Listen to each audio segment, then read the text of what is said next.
வணக்கம் ராஜேஸ்வரி. அதாவது தூத்துக்குடி விமான நிலையத்தை 452 கோடி மதிப்பீட்டுல விரிவாக்கம் செய்யப்பட்டது. இந்த விரிவாக்கம் செய்யப்பட்ட இந்த விமான நிலையத்தை இன்றைக்கு பாரத பிரதமர் நரேந்திர மோடி அவர்கள் இன்றைக்கு இரவு ஒரு 8 மணி அளவில் திறந்து வைக்க உள்ளார்கள். சுமார் 7:50 மணி அளவில் அவரது தனி விமானம் மூலம் அவர் தூத்துக்குடி விமான நிலையத்துக்கு வருகிறார். அந்த தனி விமானத்தில் இருந்து இறங்கி அந்த விழா நடைபெறக்கூடிய இடத்திற்கு அங்கிருந்து அந்த விமான நிலையத்தை விரிவாக்கம் செய்யப்பட்ட விமான நிலையத்தை நமது நாட்டிற்கு அர்ப்பணிக்க உள்ளார்.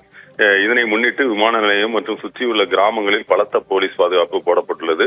பிரதமரின் பாதுகாப்பு பிரிவு ADGP சுரேஷ் அவர்களுடைய தலைமையில 20 பேர் கொண்ட குழுவினர் கடந்த 4 நாட்களாக தூத்துக்குடியிலிருந்து முகாமிட்டு பாதுகாப்பு பணிகளை மேற்கொண்டு வருகிறார்கள். தமிழக கடலோர பாதுகாப்பு குழும DIG மகேஷ்குமார் தலைமையில ADSP Sivasankaran, DSP Rajan, inspector Pechumuthu மற்றும் கடலோர காவல்துறையினர் கடலோர காவல் பணிகளை ஈடுபட்டு வருகிறார்கள். இதனை முன்னிட்டு வெளியாட்கள் எதுவும் உள்ளே நுழைகிறார்களா என்பதை கண்காணிக்கவும் அந்த படகுகளில் இருந்தே கண்காணித்து வருகிறார்கள். படகுகளில் அந்த தொலைநோக்கி கருவிகளை வைத்து அந்த படகுகள் மூலமாக சுற்றி ரோந்து பணியில் ஈடுபட்டு வருகிறார்கள். மன்னார் வளைகுடா பகுதியில் ட்ரோன்கள் மூலமும் கண்காணிப்பு பணிகள் நடைபெற்று வருகிறது. அதாவது அந்த வேறு ஏதேனும் அந்நிய சக்திகள் ஏதேனும் உள்ளே நுழைந்து ஏதாவது சட்ட ஒழுங்கு பிரச்சனைகளை ஏற்படுத்திவிடக் கூடாது என்பதற்கான நடவடிக்கைகளும் மேற்கொண்டு வருகிறார்கள்.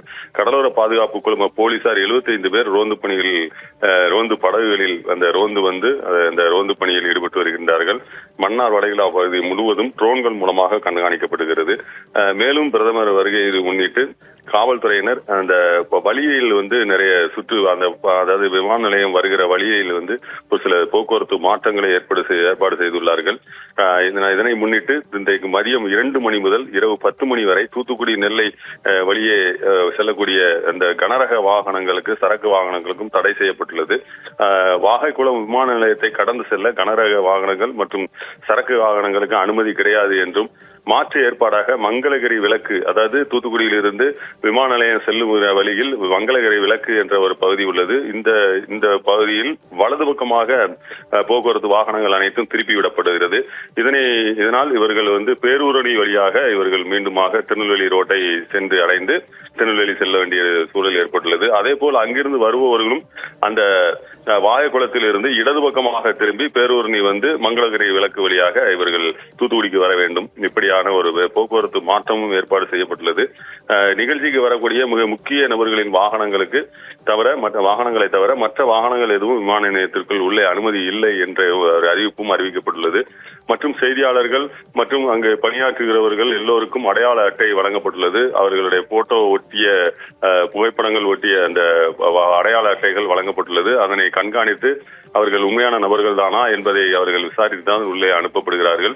அதே போல வாகனங்களுக்கும் அந்த VIP ஸ்டிக்கர்கள் எல்லாம் வழங்கப்பட்டுள்ளது. அதன்படி அதனை பார்த்து கண்காணித்து தான் அவர்கள் உள்ளே அனுமதிக்கப்படுவார்கள் என்பதாகவும் தெரியப்படுத்தியுள்ளார்கள். தூத்துக்குடி விமான நிலையத்திற்கு வருகை தர உள்ள நரேந்திர மோடி அவர்களுடைய வருகையை முன்னிட்டு பலத்த போலீஸ் பாதுகாப்பு போடப்பட்டுள்ளது.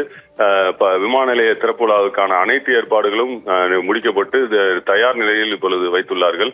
விழா மேடை மற்றும் அந்த விழா மேடைக்கு வருகிற வழி மற்ற பகுதி அனைத்திலும் 5 அடுக்கு பாதுகாப்பு போடப்பட்டுள்ளது. இங்கே உள்ளே செல்பவர்கள் அனைவரும் பாதுகாப்பு கருதி அனைத்து விதமான சோதனைகளுக்கும் உட்படுத்தப்பட்டுதான் உள்ளே அனுமதிக்கப்படுகிறார்கள். இன்று இரவு 8 மணிக்கு நடைபெறும் நிகழ்ச்சியில் ஒரு அரை மணி நேரம் இருப்பார் என்று தெரிகிறது. அரை மணி நேரம் முதல் 1 மணி நேரம் வரை இருப்பார். அதனைத் தொடர்ந்து அவர் இங்கிருந்து புறப்பட்டு திருச்சிக்கு புறப்பட்டு செல்கிறார் என்பதாக கூறப்படுகிறது. இந்த நிகழ்ச்சி முடியும் வரை போலீசாருடைய முழு கட்டுப்பாட்டில் விமான நிலையமானது இருக்கும் என தெரிகிறது. ராஜேஸ்வரி.